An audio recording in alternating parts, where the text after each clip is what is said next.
The unthinkable has happened.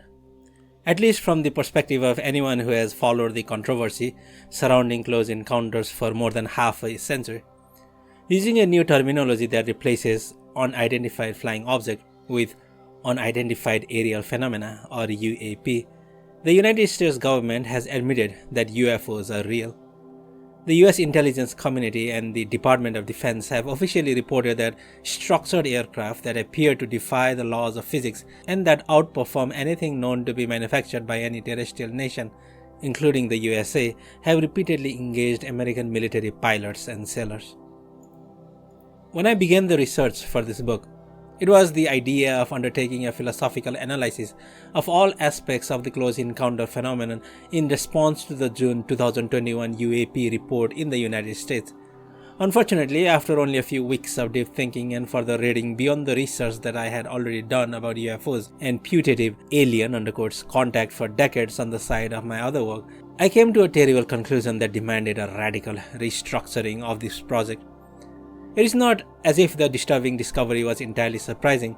I had suspected such things when I penned the essay Black Sunrise, which was published in my anthology Lovers of Sophia, 2017.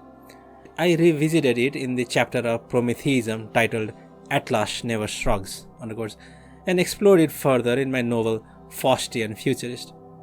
What now assailed my mind as I assessed the mass of UFO and in close encounter data went far beyond these fleeting glimpses and fragmentary speculations. Frankly, I did not want to find this because I know that the consequence of presenting what I have found out will further damage my reputation and probably play into the hands of those who orchestrated my defamation. But I have already promised a book on UFOs, so here it is. It is only fair to make it clear from the outset that I am a philosopher, not a ufologist. Tens of very high caliber UFO researchers emerging from a variety of scientific disciplines, from physics and astronomy to anthropology, have studied the close encounter phenomena for 70 years. Their field research and detailed data analysis, usually carried out without funding scale to the immensity of the task, are testimonies to extraordinary courage and determination in the face of the marginalization of the subject and of those who dare to study it. That having been said, I was not a parapsychologist either when I wrote Prometheus and Atlas, Arctos 2016, which went on to win the book award for the Parapsychological Association, a member of the American Academy for the Advancement of Science, and to be hailed by some within the field as the most important contribution to parapsychology in many years. Parapsychology, even more so than ufology, is a research science, which on account of the elusive nature of the phenomena that it studies, must endeavor to be all the more rigorously empirical. However, like parapsychology, ufology presents us with the most fascinating and revolutionary philosophical questions of all time, so radically revolutionary that they have been brutally suppressed in academia and polite society. In fact, as I have already made clear in several of my books, especially Novel Folklore, the enigmas of ufology deeply intersect and overlap with phenomena studied in parapsychology. This book promises to be the most profound and the most unsettling, not to say horrifying, philosophical study of the close encounter phenomena. The term close encounter was coined by Dr. J. Allen Hynek, an astrophysicist who was the chief scientist assigned by the US Air Force to run Project Blue Book.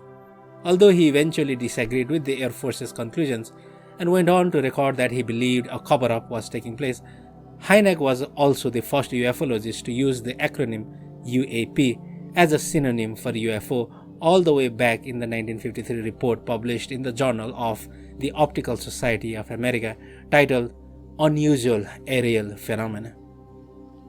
In his 1972 book, The UFO Experience, a Scientific Inquiry, Hynek devised a scale of types of close encounters for the first through the third kind, which was later expanded to include a fourth kind. Close encounter of the first kind are UFO sightings.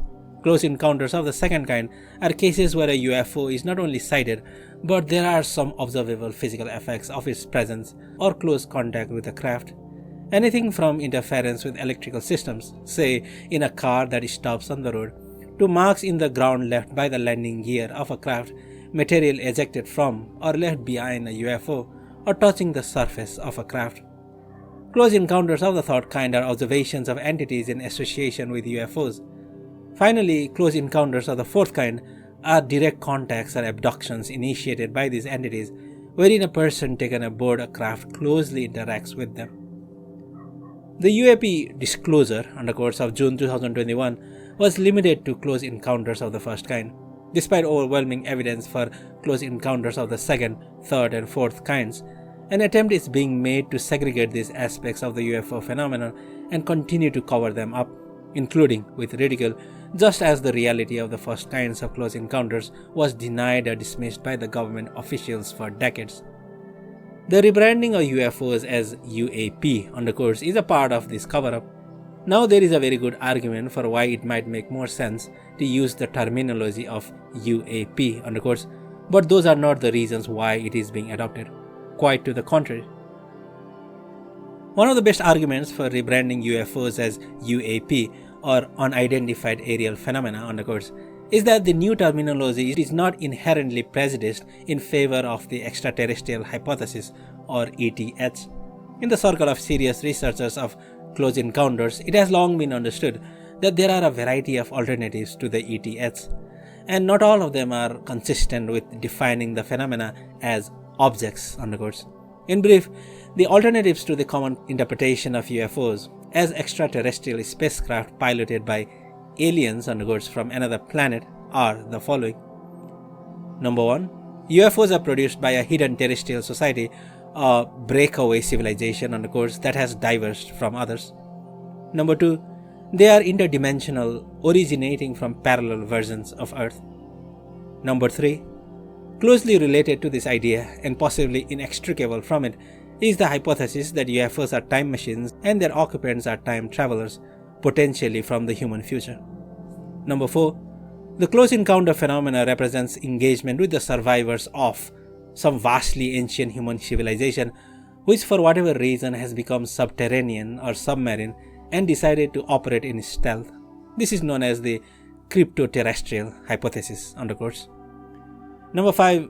UFOs are not physical objects. They are psychic projections from the collective unconscious, and the beings encountered in association with them are akin to phantoms or egregores.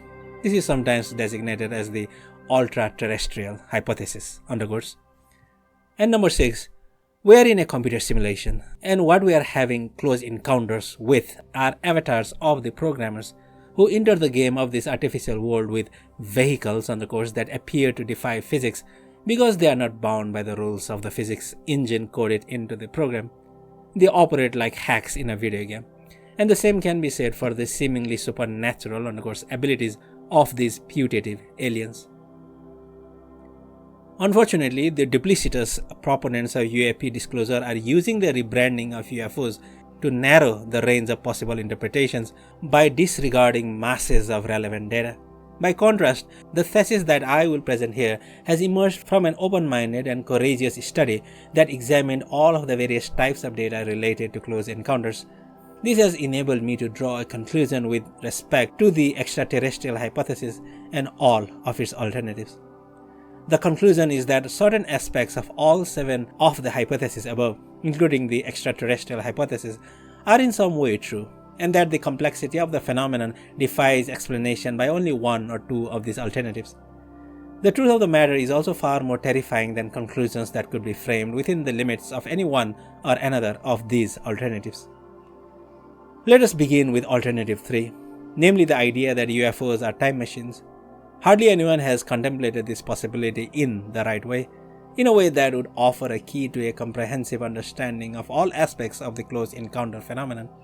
Instead, the idea has been treated as a fascinating novelty or as a means to dismiss the extraterrestrial hypothesis and deny that we could be contacted by alien intelligence.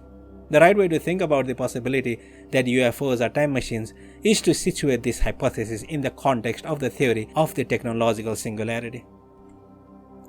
This theory, which I have explored both in World State of Emergency 2017 and Prometheism in 2020, postulates that technological development over the course of human history cannot be accurately represented as an upward trending line on a graph. Instead, it is a curve that eventually bends sharply and turns into a spike.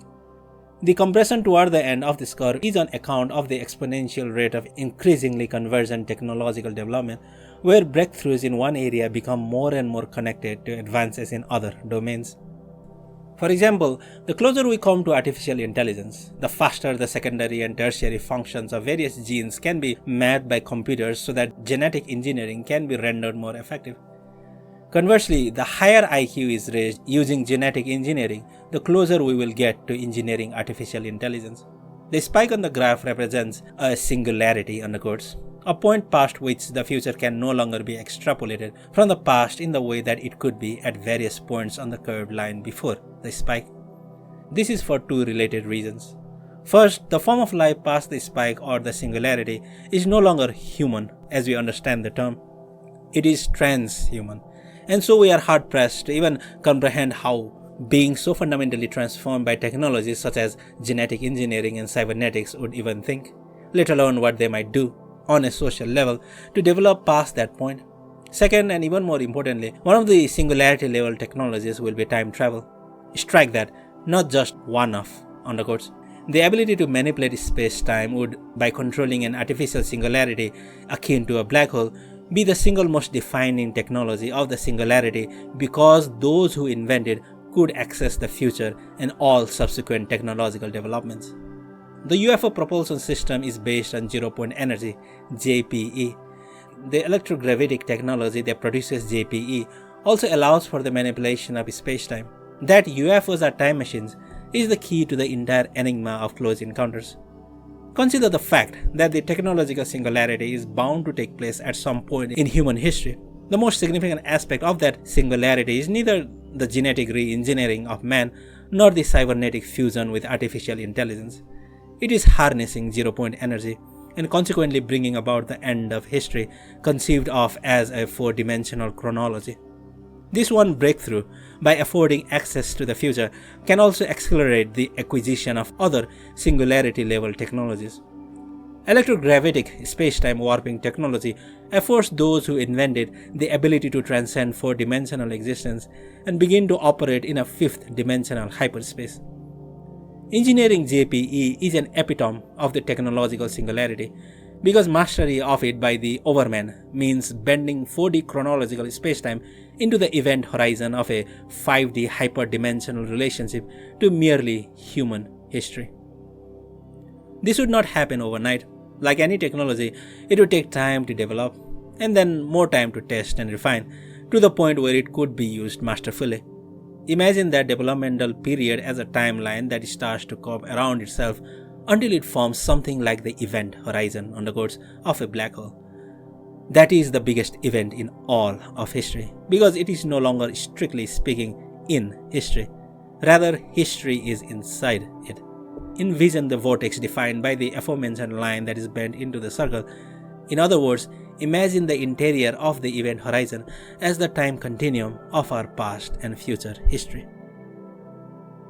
This book argues that the timeline bent into the figurative event horizon of the technological singularity is a line that begins around 1850 and that the loop is going to close around 2050.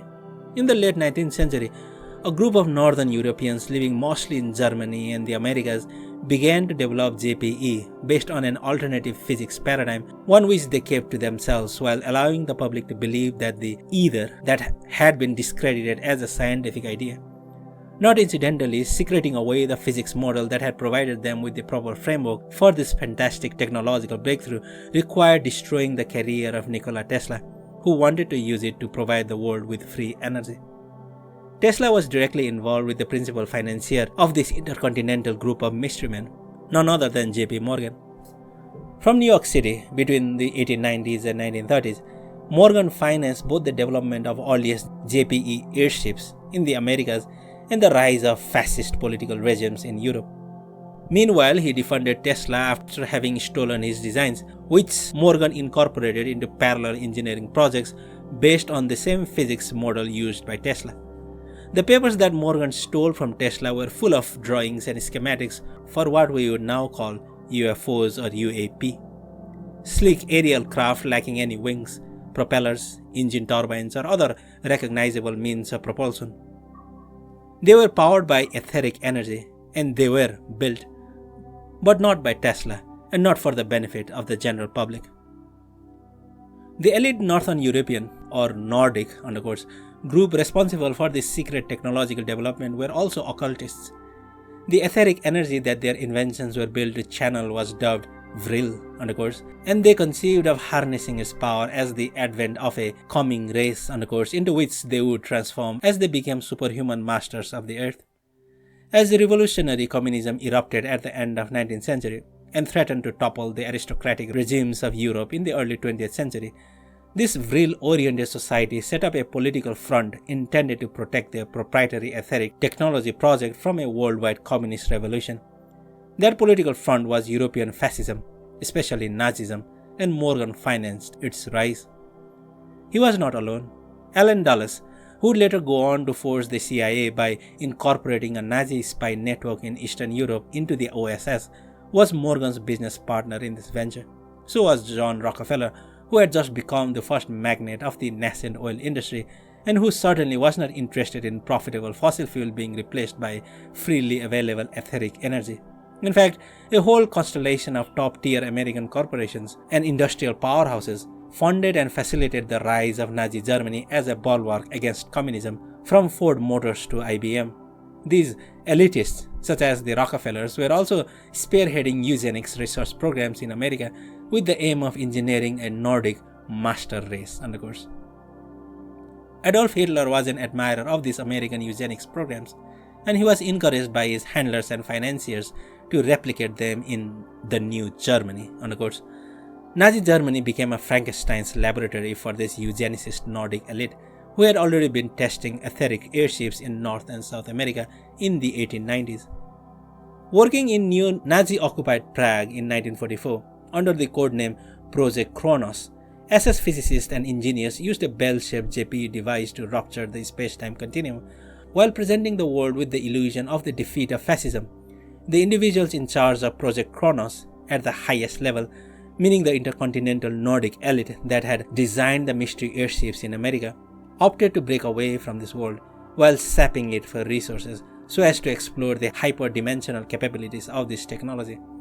At this point, their occultist society, which was already so divergent from the public sphere, even of Europe and America, became a full-fledged breakaway civilization capable of pursuing the technological singularity to its culmination, while positioning themselves to control their singularity and limit anyone else's access to it. History began to bend around the technological singularity the way that light bends around the event horizon of a black sun. Able to penetrate into remote epochs of human prehistory, the Nordic supermen who seized the power of this figurative black sun gifted themselves with their own monumental Atlantean past. This master race even became the Martian creators of terrestrial humanity, a rabble to whom they could do as they please, since the slave race would worship them as gods or angels. Contrary to what is widely believed by both skeptics and people who advocate for full disclosure, those piloting most UFOs are not aliens, they are our human ancestors, namely Nordic time travelers from the event horizon of the technological singularity, who genetically engineered the majority of terrestrial humanity as a slave race and who are seen as gods and titans by the denizens of the ancient civilizations that these ancestors founded and shaped. The reptilians, and most of so-called greys are genetic chimera and biological robots designed by this statuesque master race. Until several thousand years ago, which is a blip in the time span of the existence of Homo sapiens, most advanced societies were structured as hierarchical caste systems governed by these Nordics and their locally designated managerial class. These early societies, such as ancient Egypt, Sumer, Mesoamerica, the Indus River Valley civilization, and so forth, were colonial fragments of an even older, unified planetary civilization established on Earth by our ancestors. This civilization, which collapsed circa 12,000 years BP, is what Plato referred to as Atlantis. It was centered on the island continent of Antarctica, where the ruins of its titanic cities are encased in ice. There and throughout the Earth's oceans, specifically in their continental shelves, surviving Atlanteans still maintain subterranean and submarine bases the size of cities. Moreover, the UFOs are not coming from a faraway place. as has been supposed by those who are subconsciously comforted by the idea that they are interstellar or perhaps even intergalactic visitors whose home world is at a safe distance from ours. What we suppose to be our world was theirs long before they created us as beings who they considered to be their property. The majority of UFOs travel to extensive submarine bases on Earth from the Moon and Mars. The Moon is an artificial satellite, which is mostly hollow and inhabited by our ancestors. It was constructed by them as an ark and placed into orbit in order to terraform the Earth after a nuclear holocaust destroyed human civilization on Mars, where both massive ruins and still inhabited underground cities remain today. Some of the best accounts of ancient nuclear wars can be found in the Sanskrit scriptures of India. The UFO occupants, the time-traveling Nordics, are the Devas and Asuras, or gods and titans that were worshipped by the classical Greeks and that are still at the core of the Vedic religion of hundreds of millions of Hindus today. Ancient Sanskrit texts describe interactions with the same class of beings currently piloting UFOs and carrying out abductions. With Abrahamic revelations, we see a significant change of strategy on the part of the UFO gods, probably in response to the various Promethean rebellions that they faced, from the revolt of the fallen angels, to the Tower of Babel and other smaller scale attempts of resistance. Instead of presenting themselves as a pantheon of relatively equal beings ruled by a chairman, which rendered them too vulnerable in the eyes of men, they decided to rebrand themselves as angels, serving a Lord who grandiosely claims to be omnipotent and omniscient. He is far from it. Rather than ruling through a hierarchical system that is justified as a microcosmic reflection of some cosmic order that sanctifies it as beautiful and just, a system whose perennial truth is transcendently argued for, the new order would demand blind obedience based on irrational faith. It would secure this through the sadistic brutality of sheer terror combined with an equally capricious divine mercy and so-called love. This new system, namely that of the Abrahamic revelations, would be uninterested in a debate over principles, and it would render itself impervious to philosophical counter-arguments. This became the dominant worldview of the medieval Dark Age that descended upon what had been the sphere of classical civilization.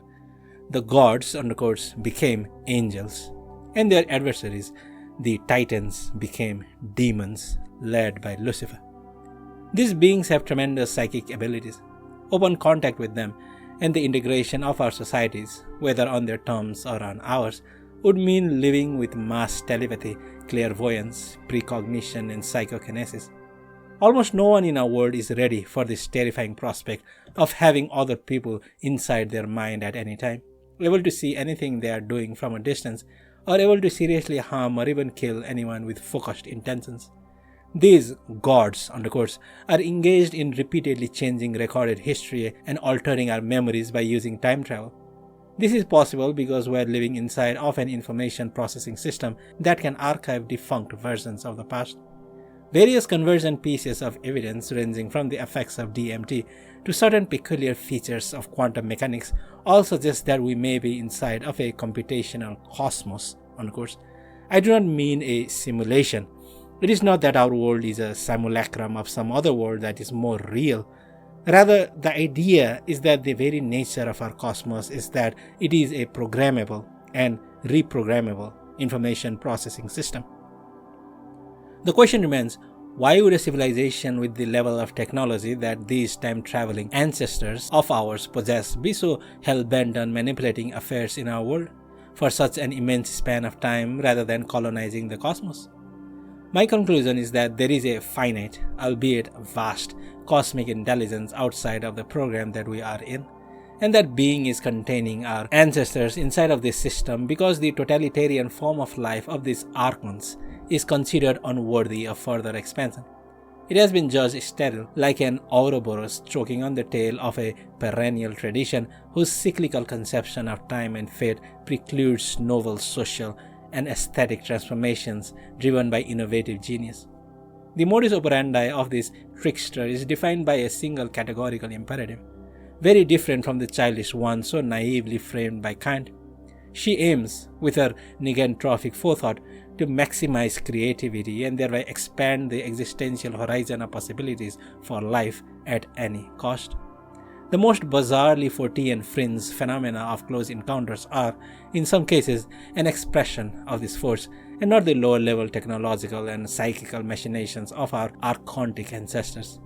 The Nordics have been trying to develop a society that is coherent and cohesive enough to be capable of resisting this manipulation on a psychic level.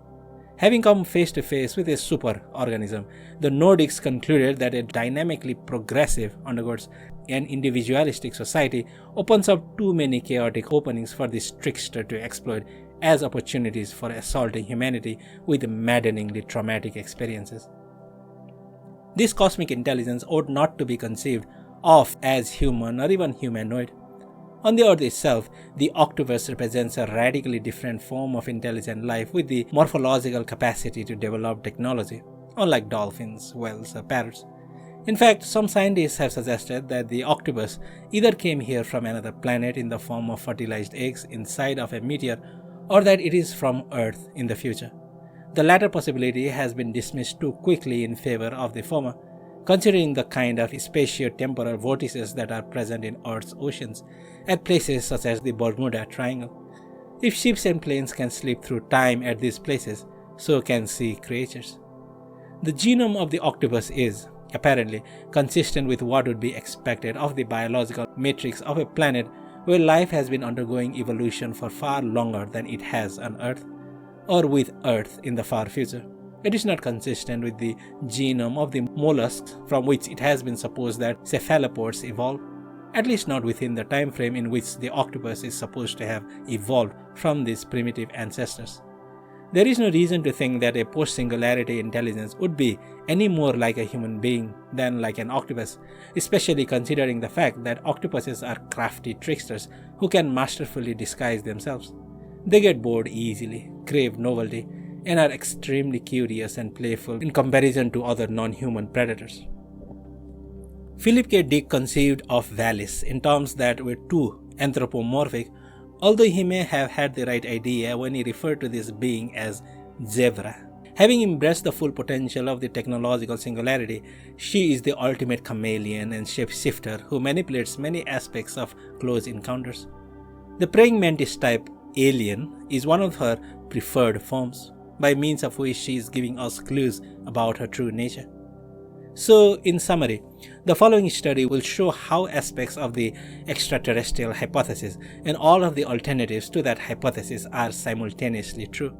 Those piloting UFOs are time travelers, and their invention of time travel was the inception of a breakaway civilization. They are also interplanetary space travelers, traveling to Earth from Mars both in the present and in the past epochs of history that they have penetrated and reshaped. This technically makes them extraterrestrials, but not in the sense of being non-human aliens. Rather, the apparent aliens are genetic chimeras and cybernetic life forms designed by them at a time that seems to us to have millions of years in the past. They had a planetary scale civilization on Earth in distant antiquity, and their endurance of its collapse also makes them survivors of Atlantis. They have survived in vast underground bases and undersea cities, consistent with the crypto-terrestrial hypothesis. Since these Nordics and also the trickster that is containing them are both so powerful on a psychic level that they can manipulate our perceptions and sensations using ESP and PK, elements of the psychic projection hypothesis regarding close encounters must also be admitted as true to certain aspects of the situation. Insofar as these time travelers are involved in changing history, so that there is more than one version of Earth's history, they are technically interdimensional beings. Although the term hyperdimensional would be more accurate, by changing history, they are coming from alternate versions of Earth than the one that we experience after the change has been made. The ontological framework for the hyperdimensional manipulation of 4D spacetimes brings us to the simulation hypothesis for close encounters.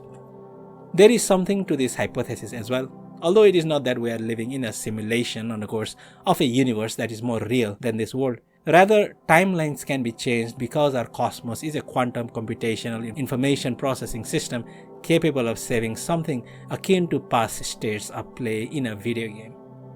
These are stored in a kind of Akashic record, undergoes, as history is rewritten by time travelers.